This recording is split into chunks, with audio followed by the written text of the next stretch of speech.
And are you excited for the game tomorrow? Oh, definitely. First of all, always excited to watch Argentina. You never know what's going to happen, and always very fascinated to see what Iceland can do next. They're an incredible team. Their achievements at Euro in qualifying was extraordinary, really. And you just don't know. You think they've done as much as they can possibly do, and they managed to pull off another surprise. So yes, it's a fascinating game. What do you think of the Icelandic team? You know, the way they play and so on. They're an example to a lot of countries, to a lot of much bigger countries. You know how to make the most of very in terms of numbers, very small resources. I know they do things very differently to other countries. Maybe the way Iceland does things wouldn't work in bigger. It's a case of small is beautiful. I think the things you do in Iceland probably wouldn't work in bigger countries, but it is one of the great. It's something that as a football supporter, it gives you something to. It makes a welcome change from watching teams like Real Madrid and Barcelona and Bayern Munich, the teams with all the money winning everything.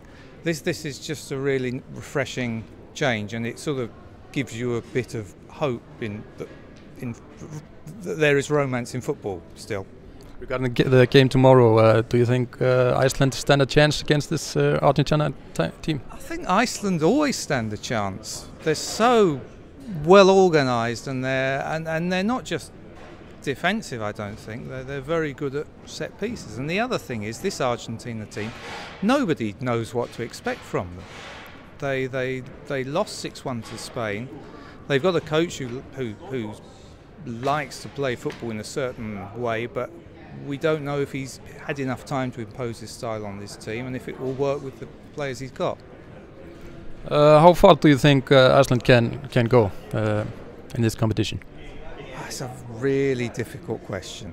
I think, I'm looking at the group, they would do really well to get out the group. I would say round of 16 would be a fantastic achievement for them. I'm not sure they could go any further than that. They've kind of lost the element of surprise that they had in France as well. So who do you think will win the World Cup?